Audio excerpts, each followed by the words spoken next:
I, 35 male, have been married to Lisa, 28F, for 3 years, together 7. A year ago, I fell deeply in love with Amy, 24F, and had been planning to end my marriage for her. I know it's terrible and not what my wife deserves, but we were the real thing. 2 weeks ago, she had an allergic reaction when we were getting food after work, but she used her EpiPen and seemed mostly okay afterwards. She usually gets checked at the hospital after a reaction, but I asked if I could take her home and she could get her friend to drive her there because my wife was expecting me back. All I know is that she had a secondary reaction that evening and died. I didn't even find out about it until the following Monday, through a work email. It has been eating me up ever since, and I will never forgive myself for not sacrificing an hour of my time to possibly save her. I sent some childish messages to Amy when I didn't hear from her over the weekend because I thought she was angry I didn't take her to the hospital. I am thankful she never saw them and ashamed that I assumed the worst. Our relationship was great and the highs far outweighed the lows, but I have always hated being ignored and I lose my cool when it happens. It is not a regular occurrence and I would have more than made it up to her. Yesterday at work, HR and legal were in the CEO's office all day and my manager ended up canceling our project meeting because he was with them all afternoon. I was on edge, but an affair isn't exactly a corporate crisis and I thought something would have already happened if anyone knew. I am now 99% certain it was about me. A few hours ago I received a message from Amy's phone which said, "This is Amy's brother, Tom. I want you to know it was me." I tried to call but it went straight to voicemail, and none of my messages have been delivered. I tried to call my manager more times than I should have and he sent a message saying please don't contact me until Monday morning. I can't discuss anything with you right now. So it looks like my universe is going to collapse. I am going to be fired and my wife will definitely find out why. All I can do is hope that Amy's brother only showed them the messages from that weekend, and they were bad enough. I have no family except my wife and daughter and nowhere to go. All of my friends are either people I've met through my wife, or my colleagues. On Monday, everything I've spent over a decade working towards disappears. I can't stop it. I can't talk to anyone about it. So here I am. I know cheaters are the devil so I'm not expecting sympathy, but this is making my chest hurt and I need to get it out there. Tom has real Elena Tyrell energy. True king shit. Oop, Amy was not a child. She was an adult woman who was capable of making decisions for herself. We had every intention of building a life together as equals. Oop, those arguments went both ways, and there are plenty of messages as well as my actions which show I treated her extremely well. Why would she commit to building a life with me if I was horrible to her? She had all the power. Oop, she had months and months of evidence of our relationship, including intimate images of us together. I may have been higher up at work, but it is completely fair to say she was the one with the power. My life is about to be ruined and she could have pulled the trigger anytime she wanted. I also didn't actually threaten her. It was a stupid comment about what would happen if our relationship came out, as well as another I incorrectly believed she was having. It's not exactly a threat to remind someone that sleeping with multiple managers in a niche industry isn't a smart career move if it comes out. Oop, you seriously think losing her job is the worst thing that would have happened if it came out she had a habit of sleeping with managers to get where she was? Her career would have been over right there with mine. Just because I was more senior in the business it doesn't mean I was in a position of power. She could have taken us both down just like I could have. We were on completely equal footing. You're desperate for her to be some weakling who just mindlessly went along with it all. She was an intelligent and capable person who signed up to us navigating this situation together. We were a team. Oop, surely getting a promotion she didn't deserve was an example of her power and not mine? I had faith she would grow into the role because she assured me she would. She took the lead in that whole situation. Like I said, my career was in her hands too, but I had much more to lose. I was more established in my career, have a wife and child, own a home etc. Power was never a consideration between us, we were always equals. Oop, is buying your partner a birthday present rewarding them too? Is taking your partner on holiday just them cashing in their knob-gobbling air miles? Showing care and support to someone you love isn't transactional, and it doesn't happen because you owe them one. Everything I did for Amy I did because I loved her. Oop, I never blackmailed her with a promotion. I shouldn't have set it up in the first place and it wasn't going to last. Our messages show me telling her honestly when she first brought it up that I didn't think she had the skills or experience to make it work. She gave me lots of assurances and basically talked me into it. That is reflected in our messages. Did bring it up a few times in arguments, but I wasn't suggesting that she would be demoted because of problems in our relationship. It was always because of her performance in the role and the way she secured it. Obviously that wasn't an appropriate arena to raise what were real issues that didn't relate to our romantic involvement. Update 1. 2. Am suffering in the wake of my infidelity and unprofessional behavior as I knew I would. I understand that it is an appropriate outcome and I am taking full accountability. I was suspended from work on Monday, and I'll probably be fired sooner than I thought. I'd hoped to be able to save money as HR built their case, but it looks like Amy's brother basically performed the entire investigation for them. After an excruciating 3-hour run-through of everything they had, I spoke to the founder, and he recommended the solicitor I am now using. The issue is that the company has to come down hard to protect themselves, because even though Amy's family doesn't have much chance of a claim, any suggestion of a cover-up could cause damage regardless. The founder still thinks my offer to pay them back will keep it out of court, and some more information has come to light, so it's not certain I won't be prosecuted, but I'm quietly hopeful.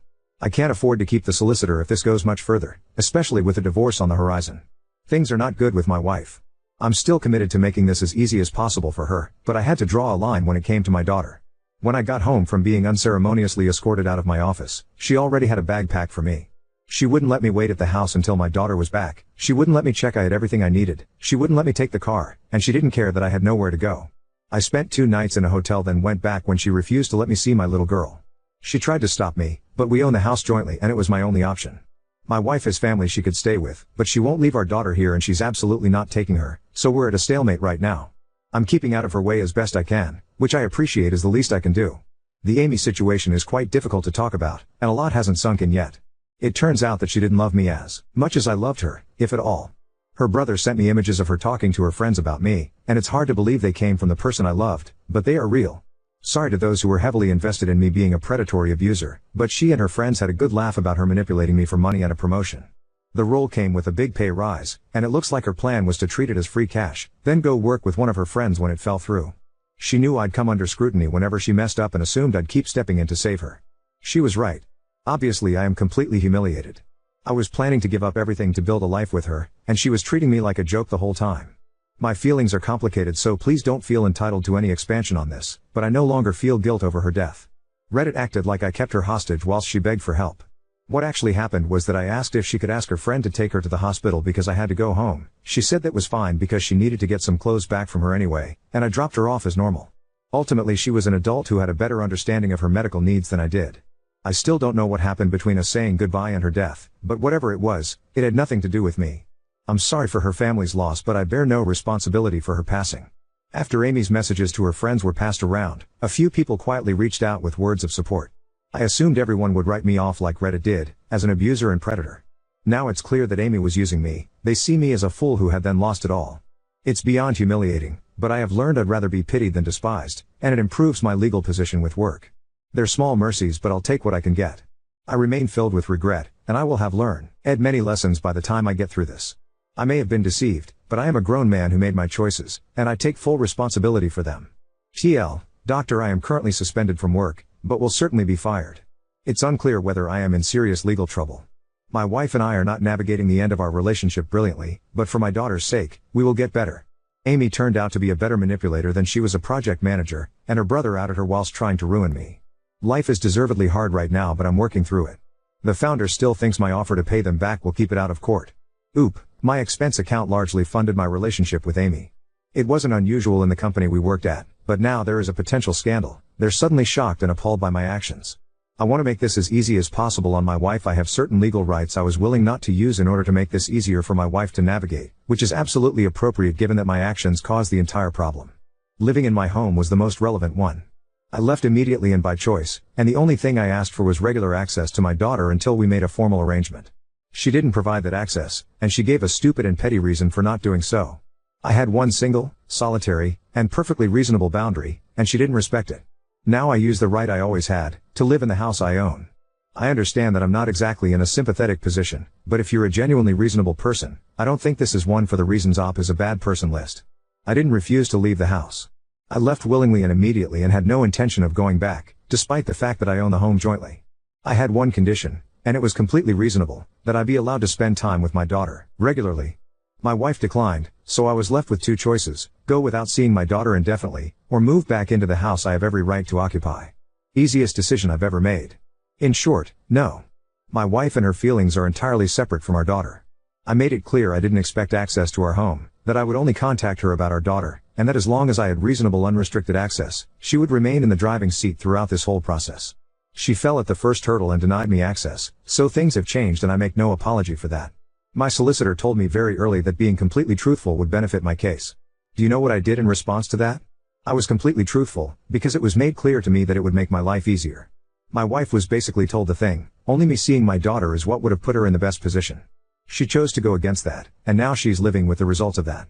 I am not going to be vindictive at any point here, because I am well aware that the situation is largely of my own making, but but I am going to make it extremely clear that my child will not be weaponized against me. My wife's discomfort is not a consideration in this one very specific area. Oop, you're asking the wrong question. She doesn't have to trust me with my daughter, because she is not the sole decision maker on that front. If she had genuine concerns about me being around our child, she could launch an emergency petition for sole custody. She won't though, because she knows she doesn't have a leg to stand on. Now on to second story. Caught my boyfriend, after 3 years of bliss, in a cocaine-fueled one-night stand, now questioning the foundation of our relationship. I, 30F, have been in a seemingly happy relationship for a little over 3 years. My boyfriend, 32 male, is wonderful. We have lived talk, ether for about 2 years, rarely ever argue, we have so much in common and honestly he is my best friend. I love him and know that I want to marry this man. He flew to his hometown yesterday, I flew down this morning and we are both catching a plane in the morning to go on vacation together for 6 days with 2 other friends of ours. Everything is paid for and cancellations are not possible this last minute. I've been in our hotel room bawling my eyes out and dry heaving for the past 2 hours. I Ubered from the airport and when he came down to help me with my bags I immediately knew something was wrong. He looked like hell and was visibly nervous. Once we got into the hotel room he started tearing up and told me he had something to tell me, that he knows I'm going to leave him but he can't keep a secret like that from me. He explained how he and a few of his childhood friends all went to a bar and he ran into a girl he went to college with. They never had sex but did go on a few dates almost 7 years ago. She invited him and a group of other people back to her house where they all proceeded to get drunk and do cocaine all night. I know about the occasional cocaine use, and just catch up.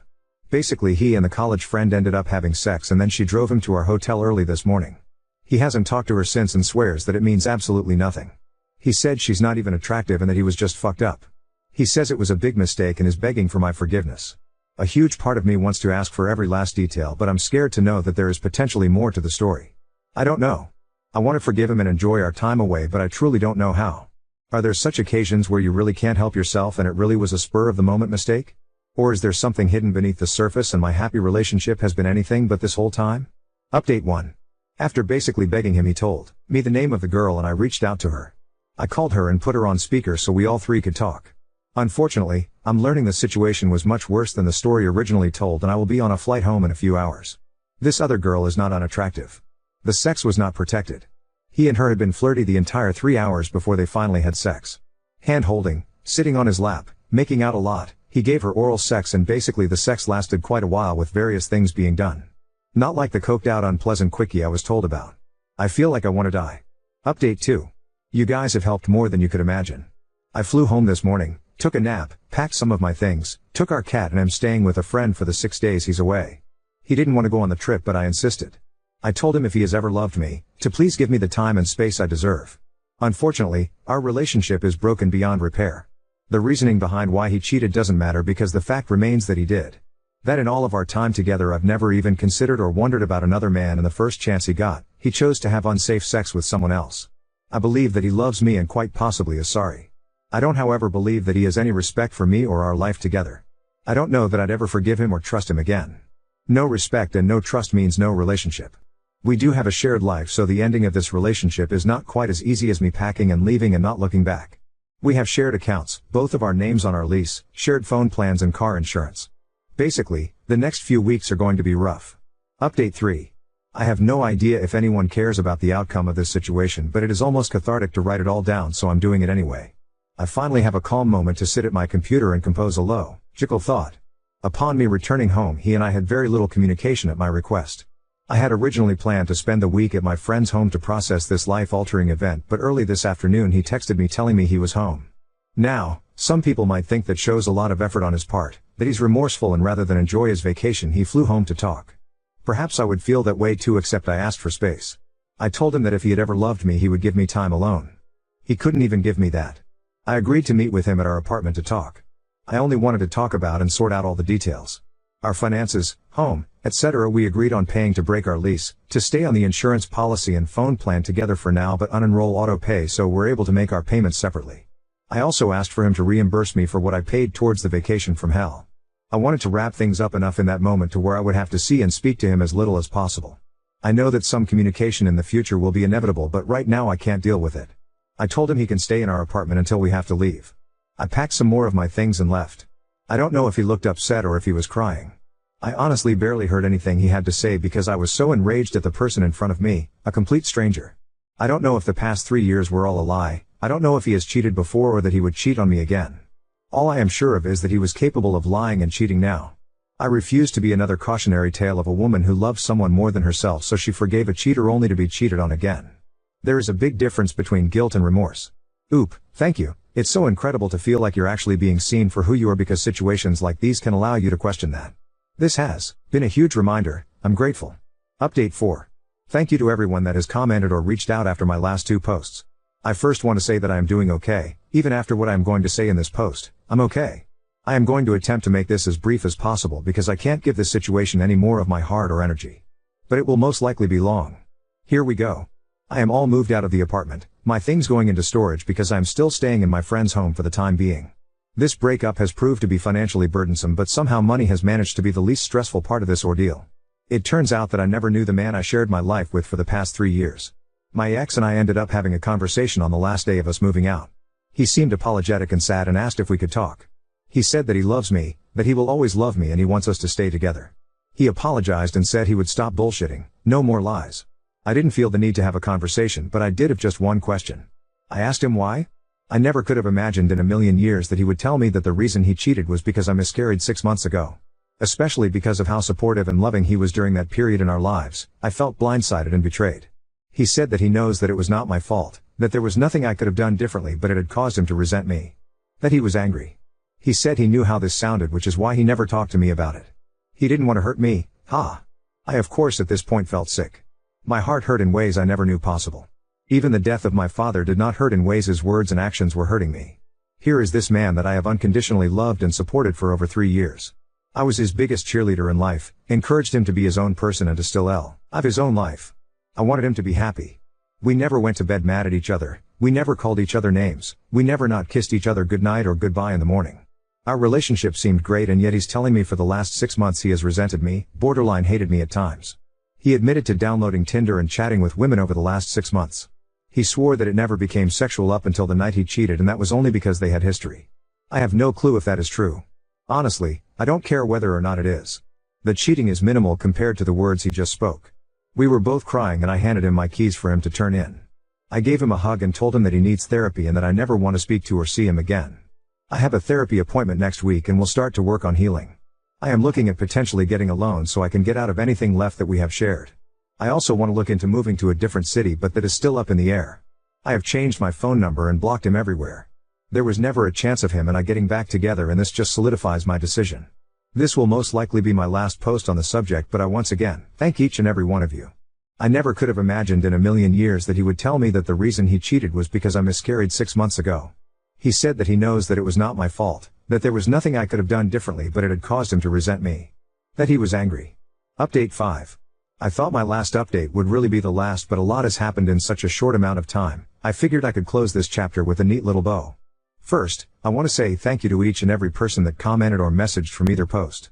The outpouring of love is more than I could ever have imagined receiving from strangers. I see so many posts on here with much worse stories, and I don't know what I did to deserve the love and support, but I am eternally grateful. Second and finally, me and my ex have not talked. There is absolutely no way for him to reach me directly, as I ended up moving in with a different friend for the time being. He does not know about this. He still thinks I am at friend A's home and communicates with her if there is anything that needs to be said in regards to business matters. She does not allow him to talk about anything personal, and if he does, she does not pass it along. We have zero things connecting us at this point. In my last post I talked about possibly moving cities, and well, that happened. I was offered a job I had been trying to get for quite some time, and the position finally opened up. I have been working from home for about a week, will work from home for another week, and then I move. Rhonda, Kitty, is probably not going to be too thrilled, but we have a vet appointment for some kitty meds to hopefully ease the transition. She's top priority, always. I love my new job, I love my friends, and I love where my life is headed. I wish nothing bad for my ex and have no ill will towards him, and truly hope he can find peace in his life. Often what we lose is nothing compared to what we gain, it's just getting past our human ego and being able to see it.